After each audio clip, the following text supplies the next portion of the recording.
বেলপাতা শিবের কেন এত প্রিয়? মহাদেবের প্রিয় ফুলের সংখ্যা নেহাতই কম নয়। যেমন আকন্দ, শ্বেতকরবী, নীলকণ্ঠ, ধুতুরা, কুন্দ, শিউলি, কলকে এবং পদ্মও রয়েছে ভোলেনাথের প্রিয় ফুলের তালিকায়। তবুও এত সব ফুলের মধ্যে মহাদেবের অত্যাধিক প্রিয় ফুল হলো পদ্ম। কিন্তু পূজার অর্ঘ্যে যদি কোনো ফুল নাও থাকে, তখন যদি কোনো ভক্ত একটি বেলপাতা দিয়ে যদি ভক্তি অর্ঘ্য স্বরূপ মহাদেবকে নিবেদন করে, তা তার ফুলের তালিকার থেকেও প্রিয় হয়ে যায়। একটি বিল্বপত্র বা শ্রীফল বৃক্ষের একটি ত্রিফলক পত্র মহাদেবের অত্যাধিক প্রিয়। কিন্তু কখনো ভেবে দেখেছেন কি বেলপাতা কেন শিবের এত প্রিয়? প্রায় সব পূজাতেই বেলপাতা কেন আবশ্যক? তাহলে চলুন জেনে নেওয়া যাক বেলপাতা সৃষ্টির পৌরাণিক ইতিহাস। নমস্কার বন্ধুরা, আমি আজ আবার চলে এসেছি আপনাদের সামনে একটি নতুন কাহিনী নিয়ে। মনসাময়ের তরণী চ্যানেলে আপনাদেরকে আরও একবার সুস্বাগতম। বিল্ববৃক্ষের মাহাত্ম্য বর্ণনায় বলা হয়েছে যে বেলপাতার মাঝের পত্রটি শিব স্বরূপ, বাম পত্রটি ব্রহ্মা স্বরূপ এবং ডান পত্রটি বিষ্ণু স্বরূপ। তাই বিল্ববৃক্ষের ছায়া মারালে আয়ু নাশ হয় এবং বিল্ববৃক্ষে পা দ্বারা স্পর্শ করলে স্ত্রী তথা লক্ষ্মী নাশ হয়। বিল্ববৃক্ষ যে স্থানে থাকে সেই স্থান বারাণসী স্বরূপ। তাই দর্শকগণ বুঝতেই পারছেন বেলগাছ, বিল্বপত্র এবং শ্রীফল সনাতন ধর্মে কতখানি মাহাত্ম্য বহন করে চলেছে। পুরাণ বলছে একবার দেবী পার্বতী ও তার সখীরা যথাক্রমে জয়া, বিজয়া এবং জয়ন্তী প্রমোদ ভ্রমণে বের হবার পরিকল্পনা করলেন। দেবী পার্বতী তার সখীদেরকে সঙ্গে করে একটি পর্বতে নিয়ে গেলেন। দীর্ঘ পথ পরিক্রমার ক্লান্তিতে দেবী মায়ের কপালে দেখা দেয় একটি শ্বেতবিন্দু বা ঘাম। সেই শ্বেতবিন্দু মাটিতে পড়ার সাথে সাথে তার থেকে জন্ম নেয় একটি ত্রিফলক বিশিষ্ট ছোট চারা গাছ। তখন সখীরা বললেন, হে দেবী, এই বৃক্ষ তোমারই অংশ, এর একটি নাম প্রদান করো তুমি। তখন দেবী ওই বৃক্ষের নামকরণ করেন বিল্ববৃক্ষ। তারপর তিনি নিজের শরীরের নানান অংশ এই বৃক্ষে স্থাপন করলেন। যেমন তিনি গিরিজা রূপে রইলেন শিকড়ে, কাত্যায়নী রূপে ফলে এবং দুর্গা রূপে ফুলে। তিনি নিজেই ঘোষণা করলেন মহাদেবকে এই গাছের পাতা ও ফুল দিয়ে পুজো করলে মহাদেব অত্যন্ত প্রীত হন। এই বৃক্ষ যেহেতু দেবী স্বয়ং নিজেই, তাই এই বৃক্ষের ফল, ফুল ও পাতা ভোলানাথকে দেয়া মানে স্বয়ং দেবীকেই ভোলানাথের কাছে এনে দেয়া। সেই থেকে বেলপাতার ব্যবহার শুরু হলো শিবের পূজায়। শুধু এই কাহিনীতেই শেষ নয়। বেলপাতার মধ্যে 3টি পাতা একত্রে থাকলে তবেই তাকে বেলপাতা বলা হয়। এই পাতায় একত্রে ব্রহ্মা, বিষ্ণু ও মহেশ্বর। বেলপাতা ত্রিফলক পত্রকে নিরাকার ব্রহ্মের ত্রিনয়ন রূপে বর্ণনা করা হয়। বলা হয় বেলপাতার 3টি পাতা যথাক্রমে পূজা, স্তোত্র ও জ্ঞান। এছাড়া বেলগাছের কাণ্ড সৃষ্টি, স্থিতি ও লয়কে প্রকাশ করে। আপনারা অনেকেই জানেন আমাদের সনাতন শাস্ত্রে 3 সংখ্যাটির গুরুত্ব কতখানি। আমাদের গুণ 3টি, সত্য, রজতম। আমাদের আরাধ্য দেবও 3 জন, ব্রহ্মা, বিষ্ণু ও মহেশ্বর। আমাদের লোকও 3টি, যথা স্বর্গ, মর্ত্য ও পাতাল। বলা হয় বেলপাতা এই 3কেই বোঝায়, একই অঙ্গে একই সঙ্গে। তাই মহাদেবকে বেলপাতা দান করা মানে 3 লোক, নিজের 3 গুণ সমস্ত দেবতাদের মহাদেবের কাছে এনে দেয়া। তাই একটি বেলপাতা নিজেকে সার্বিকভাবে নিবেদন ও নির্দেশ করে। পুরাণ অনুযায়ী সমুদ্র মন্থনের সময় হলাহল উঠে আসে সমুদ্র গর্ভ থেকে। সেই হলাহল বীজ থেকে জগৎকে রক্ষা করার জন্য মহাদেব নিজে ধারণ করেন সেই বিষ তার কণ্ঠে। এই বিষের প্রভাবে দেবাদিদেবের কণ্ঠ নীলবর্ণ ধারণ করে এবং তার নাম হয় নীলকণ্ঠ মহাদেব। এই বিষের প্রভাবে ভোলানাথের শরীরে তাপমাত্রা ক্রমশ বৃদ্ধি পেয়ে যায়। তখন দেবতারা তার শরীর শীতল করার জন্য তার মাথায় গঙ্গা জল ঢালতে শুরু করেন এবং শরীরের ঠান্ডা করতে বেলপাতাও দিতে থাকেন তার মাথায় এবং সর্ব অঙ্গে। পরবর্তীকালে বৈজ্ঞানিক গবেষণায় দেখা গেছে বেলপাতা রেডিও প্রোটেক্টিভ তেজস্ক্রিয়তা, যথা তেজস্ক্রিয়তা রোধ করতে পারে, তেজস্ক্রিয়তা নাশ করতে পারে বেলপাতা। তাই সব দেবদেবীর পূজায় বেলপাতা ব্যবহৃত হয়। তবে ছেঁড়া বা অসম্পূর্ণ বেলপাতা ভগবানকে দান করলে তা পাপ কার্যের সাথে তুলনা করা হয়। বিল্ববৃক্ষ ও পত্রিকা সম্পর্কে জ্যোতিষশাস্ত্র বলছে বাড়ির উত্তর পূর্ব দিকে বেলগাছ থাকলে সম্পদ প্রাপ্তি হয় ও অশুভত্বের থেকে রক্ষা পাওয়া যায়। বাড়ির পূর্ব দিকে বেলগাছ থাকলে বিভিন্ন সম্পদ শান্তি লাভ হয় এবং বাড়ির পশ্চিম দিকে বেলগাছ থাকলে সুসন্তান লাভ প্রশস্ত করে।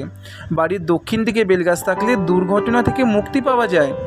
আয়ুর্বেদ শাস্ত্রেও বেলগাছের গুরুত্ব অপরিসীম। বেলের গুঁড়ো দুধের সঙ্গে পান করলে রক্তাল্পতা থেকে মুক্তি পাওয়া যায়। হাই ব্লাড সুগারেও বেল খাওয়া খুবই উপকারী। বেল ফলে অনেক রোগ উপশম হয়। এরপর আমরা জানব বেলগাছ সৃষ্টি সম্পর্কে সেই মনোমুগ্ধকর কাহিনী। চলুন তবে জেনে নেওয়া যাক কি সেই মনোমুগ্ধকর কাহিনী। বৈকুণ্ঠে সেদিন লক্ষ্মী দেবীর মন বড়ই অস্থির। কেন জানি না বারবার তার একটাই কথা মনে যাচ্ছিল যে তিনি তার স্বামী নারায়ণের সাথে সবসময় থাকেন, সবসময় তার পদসেবা করেন। তবু কি তিনি তার স্বামী নারায়ণের সবচেয়ে প্রিয় হতে পেরেছেন? উতলামণির সেই ওঠাপড়া নিয়ে তিনি স্বামীর কাছে এলেন। অনন্ত শয্যায় শায়িত শ্রী বিষ্ণুর চরণপদ্মের সামনে বসে পদসেবা করতে শুরু করলেন স্বয়ং দেবী লক্ষ্মী। স্বয়ং মা লক্ষ্মীর হাতের ছোঁয়া পায়ে হাতের স্পর্শ পেয়ে বিষ্ণুর চোখ খুললেন। তার চোখে পড়ল লক্ষ্মী দেবীর চিন্তাচ্ছন্ন মুখের দিকে। তখন তিনি বললেন, হে দেবী, কিসের চিন্তায় তুমি কষ্ট পাচ্ছ? আমায় তুমি খুলে বলো। কিছুটা হতভম্ব হয়ে এবং কিছুটা সামান্য দ্বিধায় দেবী লক্ষ্মী বললেন যে আমি জানি প্রভু, আপনি আমায় খুবই ভালোবাসেন, কিন্তু কেন জানি না আজ আমার মন বড়ই উচাটন হয়েছে। কেবলই মনে হচ্ছে সকলের চেয়ে আমি কি আপনার প্রিয় হতে পেরেছি? মা লক্ষ্মীর কথা শুনে জগৎপতি নারায়ণের ঠোঁটে ফুটে উঠল সেই ভুবন ভোলানো মনোমুগ্ধকর সুমধুর স্মিত হাসি। তখন বিষ্ণুদেব বললেন, মানুষের কাছে প্রাণ যেমন প্রিয়, তুমিও আমার কাছে ততখানি প্রিয়। কিন্তু সবার চেয়ে সব থেকে প্রিয় যদি কেউ হন, তা হলো সত্য সুন্দর এবং শিব। তাকে যারা পূজা করে, ভক্তি করেন, তারাই শিবের মতো আমার প্রিয় হন। বিষ্ণুর কথা শুনে মাথা নিচু করেন মা লক্ষ্মী। কয়েক মুহূর্ত মৌন হয়ে রইলেন এই কথা শোনার পর দেবী লক্ষ্মী। এরপর ছলছল নয়নে স্বামীকে বললেন, আমি তেমনই এক শিব ভক্ত হতে চাই প্রভু। যেমন ভক্ত হলে আপনার প্রিয় হতে পারবো। আপনি আমায় পথ দেখান, বলে দিন কোন ফুলে, কিভাবে, কি মন্ত্রে এবং কি উপাচারে ভোলানাথকে আমি তুষ্ট করতে পারবো। তখন নারায়ণ দেবী লক্ষ্মীকে বললেন, শিবের প্রিয় পঞ্চাক্ষর মন্ত্র ওং নমঃ শিবায় এবং ফুল রূপে যেন চয়ন করতে বললেন পদ্ম। বিষ্ণুর নির্দেশে স্বয়ং লক্ষ্মী দেবী বৈকুণ্ঠে সোনা দিয়ে নির্মাণ করলেন এক শিবলিঙ্গ, এক শিবের মূর্তি। রত্নময় মন্দিরে প্রতিষ্ঠা করলেন সেই শিবের মনোহর মূর্তিকে। শুরু করলেন শিবের নিত্য পূজা আরাধনা। প্রতিদিন প্রভাতে সরোবরে গিয়ে নিজের হস্তে চয়ন করেন পরিস্ফুট পদ্ম। তারপর সেই পদ্মফুলগুলিকে গঙ্গাজলে ধুয়ে সেগুলি পরপর 3 বার গুনে নেন 100টি পদ্ম। সেই 100টি পদ্ম দিয়ে চলতে লাগলো শিবপূজা। এইভাবে কেটে গেল একটি বছর। এলো বৈশাখ মাস। সেদিন বৈশাখ মাসের শুক্লাপক্ষের তৃতীয়া তিথি, অর্থাৎ অক্ষয় তৃতীয়া। প্রতিদিনের মতো সেদিনও পদ্ম ধৌত করে গণনা করে থালায় সাজিয়ে পূজার জন্য বসেছেন দেবী লক্ষ্মী। নয়ন মুদ্রিত করে ভোলানাথের গভীর ধ্যানে রত হলেন মা লক্ষ্মী। সেই সুযোগে ভক্তকে পরীক্ষা করবার জন্য স্বয়ং মহাদেব 2টি পদ্ম হরণ করে নিলেন। ধ্যানের পর দেবী যখন অঞ্জলি দিতে শুরু করলেন, তখন দেখলেন যে 2টি পদ্ম অনুপস্থিত। এখন পূজা সম্পূর্ণ হবে কি করে? পূজার আসন ছেড়ে পুষ্পচয়ন করতে গেলে শিবের অপমান করা হবে। এখন উপায় কি? ব্যাকুল লক্ষ্মী যখন কোনো দিকে কোনো উপায় পাচ্ছেন না, তখন দেবীর মনে পড়ে গেল নারায়ণের একটি কথা। তিনি একবার দেবী লক্ষ্মীর বক্ষ যুগলকে তুলনা করেছিলেন যুগল পদ্মদ্বয়ের সঙ্গে। ভগবান বিষ্ণুর কথা কখনো মিথ্যা হয় না, তাই দেবী তার পদ্ম সাদৃশ্য অঙ্গযুগলকে উৎসর্গ করে পূজা সম্পূর্ণ করতে চাইলেন। এই দৃশ্য দেখে প্রীত হলেন মহাদেব। তাই ভক্তের প্রসন্নতা নিয়ে যখন তার বক্ষ যুগলকে কর্তন করতে উদ্যত হলেন, মা লক্ষ্মী যখন তার বক্ষ যুগলকে কর্তন করতে উদ্যত হলেন, তখন ভগবান শিব স্থির হয়ে না থাকতে পেরে স্বয়ং আবির্ভূত হয়ে বাধা দিলেন। তখন বললেন, মাগো, আমি আশুতোষ মহাদেব, আমি আশুতোষ শিব, আমি অল্পেই তুষ্ট হই মা। তোমার মাতৃঅঙ্গ ছেদন করে উৎসর্গ করে আমাকে প্রসন্ন করেছ। বলো মা, কি বর তুমি প্রার্থনা করো। লক্ষ্মী শিবকে স্তবে তুষ্ট করে বললেন, বাবা, আমাকে এই বর প্রদান করুন যাতে আমি আমার স্বামীর প্রিয় হতে পারি। শিব তখন তুষ্ট হয়ে বললেন, তাই হবে মা, কিন্তু তোমার বলিদানের কথা কেউ কোনো দিনও ভুলতে পারবে না, কারণ তোমার ওই অঙ্গ থেকে ধরায় জন্ম হবে বিল্ল নামক বৃক্ষের, তার পাতা হবে আমার ত্রিনয়ন, তার ফলের স্বাদ হবে তোমার বক্ষসুধার অনুরূপ। হে দেবী, তোমার আরেক নাম শ্রী, তাই এই বৃক্ষের ফলের নামও হবে শ্রীফল এবং পত্র হবে শ্রীপত্র। যতদিন পৃথিবীতে চন্দ্র সূর্য থাকবে ততদিন এই বৃক্ষও থাকবে। এর পত্রের পূজাতে আমি অত্যন্ত প্রীত হব। শিবের কৃপাতে বৈশাখের তৃতীয়াতে বিল্লবৃক্ষের জন্ম হলো। অক্ষয় তৃতীয়ার পুণ্য লগ্নে বিল্লবৃক্ষ আমাদের ধরায় আবির্ভূত হলো, পত্রপুষ্প ফল সহ। এবার নিশ্চয়ই বুঝতে পারছেন বেলপাতা কেন শিবের এত প্রিয়। আসুন আমরাও বিল্লবৃক্ষের মর্যাদা করি এবং নিয়মিত বেলগাছের প্রণাম মন্ত্র পাঠ করি। পরমেশ্বরের কাছে কৃপা করি যেন লাভ করতে পারি মহাদেবের কৃপা। বিল্লবৃক্ষের প্রণাম মন্ত্র আমি আপনাদের সামনে উল্লেখ করছি। বিল্ল তরবে সদা শঙ্কর রূপিণে সকলানি মামাঙ্গানি পুরুষ শিব হর্ষদ। অর্থাৎ তাহলে আপনারা বুঝতেই পারছেন যে বেলগাছের মাহাত্ম্য কতখানি আমাদের সনাতন ধর্মে।